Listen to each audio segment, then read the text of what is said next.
નવરાત્રિ મહોત્સવ 2024 મેર સમાજ.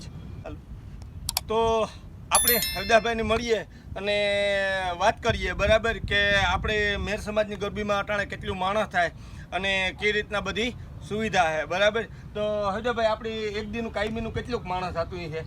4-5 હજાર થાય. 4-5 હજાર માણસ આપણી મેર સમાજની ગરબીમાં કાયમીનું થાય, બરાબર. વધે પણ ઘટે નહીં. વધે પણ ઘટે નહીં, બરાબર. તો આપણા માટે ગર્વની વાત કહેવાય કે ભાઈ એટલા ભાઈઓ આપણા બધાય નવરાત્રિના 9 દી બધાય ભેગા થાય, હળે મળે અને આદ્યશક્તિમાં નવદુર્ગાના નવી નોરતા ઉજવાય, બરાબર. તો બધી સુવિધા કેવી આપણી? સુવિધા કમ્પ્લીટ ટોટલી.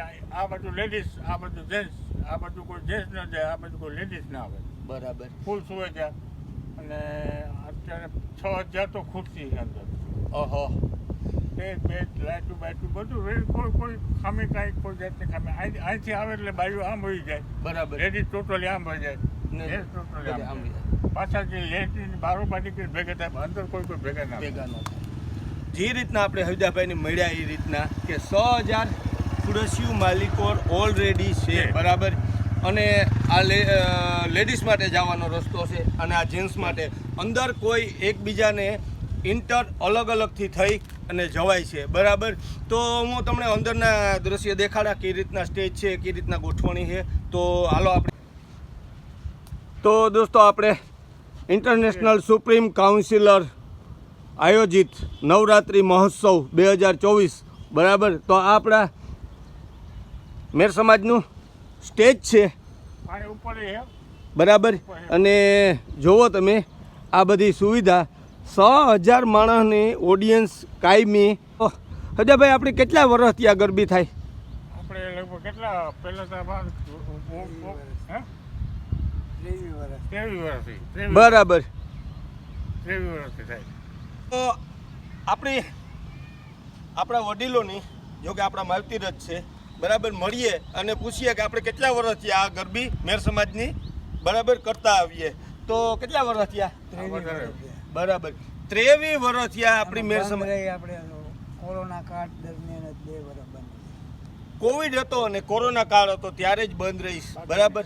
બાકી કન્ટિન્યુ 23 વર્ષ થયા મહેર સમાજ સુપ્રીમ કાઉન્સિલર નવરાત્રિ મહોત્સવ મનાવતા આવ્યા આપણે. મેર કોઈ વિમાન આવી જાય, કોઈ સંબંધી આવી જાય તો બીજા નંબર, બીજા કોઈ એલાવટ નહીં મેર સિવાય, બરાબર. બહારના ગેસ્ટ છે અથવા કોઈ મહેમાન હોય તો એને નો પ્રોબ્લેમ આવવા દે છે. બાકી ઓનલી વન મહેર સમાજ, બરાબર. આનો મેઇન હેતુ છે આનું જે ડોનેશન કે કાંઈ પણ આવે તો ડોનેશનમાં જે વધે ખર્ચ કરતા એ બધું આપણે આજે એજ્યુકેશનમાં જ મોસ્ટલી બધું યુઝ થાય છે. એક સારી એવી તરફ આપણે દોડી રહ્યા છે કે જે કોઈ પણ ફાળો અથવા કંઈ પણ ડોનેશન વધે છે એ એજ્યુકેશનની પાછળ યુઝ થાય છે. અને એજ્યુકેશન એટલે તો તમે લોકો બધા બરાબર સમજદાર જ છો અને આપણી આવનારી પેઢીની વાહે વપરાય છે ટૂંકમાં, બરાબર, કે આપણી આવનારી પેઢી છે એની વાહે એજ્યુકેશનમાં યુઝ થાય છે. તો આ આપણા ગર્વની વાત છે અને આપણે ખૂબ આપણા વડીલોને અને કાર્યકર્તાઓને આભારી છે એના કે આવું મોટું પગલું આ લોકો લે છે. તો આપણા માટે ગર્વની વાત અને ધન્યવાદ, હું તો આવકારું છું, એને સલ્યુટ છે, બરાબર. તો સાંભળીએ હજી પણ આપણા કોઈ એજ્યુકેશનમાં જે નબળા આપણે હોય, આર્થિક રીતે નબળા હોય તો એને એજ્યુકેશન લોન આપે, બરાબર. એટલે એને જે મેડિકલ છે, બરાબર, પછી એન્જિનિયરિંગ છે, બરાબર, કે ફોરેનમાં જવું હોય, બરાબર, તો એ લોકોને લોન આપે વગર વ્યાજની લોન આપે, લોન આપે. અને જ્યારે એ લોકો નોકરીએ ચડે ત્યારે એને હપ્તે પૈસા પાછા આપવાના. વાહ દોસ્ત. તો જે રીતના આપણે સાંભળ્યું એમ, બરાબર, કે કોઈને ફોરેન ભણવા અથવા કોઈ મેડિકલ છે, કોઈ ઓલામાં જવું હોય તો વગર વ્યાજે લોન આપે છે. અને એ પણ જ્યારે એની નોકરી ચાલુ થાય ત્યારબાદ પણ હપ્તે પરત કરવાની. તો સલામ છે કાર્યકર્તાઓને. કાઉન્સિલની એક મોટામાં મોટી સિદ્ધિ એ છે કે દર વર્ષે સમૂહ લગ્ન કરવાના આપણી જ્ઞાતિના નબળા વર્ગના. પછી કોઈ એવી સ્કૂલો હોય નબળી બરાબર. કે આપણા મેરની, હા તો ત્યાં એ લોકો ટીચરો પ્રોવાઈડ કરે.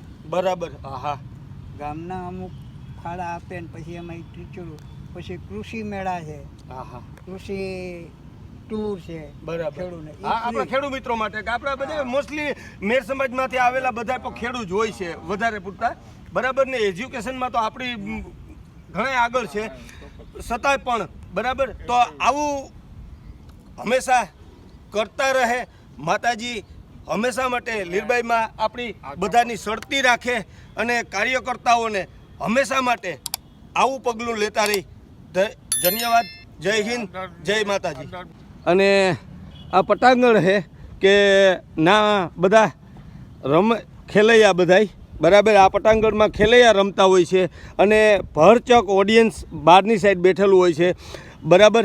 ને આ આપણા ગેસ્ટ અથવા બહારથી આવેલા કોઈ વીઆઈપી મહેમાનો અથવા જજીસ તે પણ અહીંયા બેસી અને આપણા ખેલૈયાઓના બરાબર માર્ગદર્શન અને તેમના પોઈન્ટ આપે છે બરાબર. તો વિનર્સને અહીંયાથી જજીસ બેસીને અને આ છે આપણા મેર સમાજનું બરાબર, મેર સમાજની ગરબી ચોપાટી ગ્રાઉન્ડ બરાબર. તો જુઓ વિશાળ અને આલિશાન એકદમ જગ્યા અને પટાંગણ છે. તો 6000 માણસનું ઓડિયન્સ કાયમીનું થાય છે. તો આપણા માટે ગર્વની વાત છે.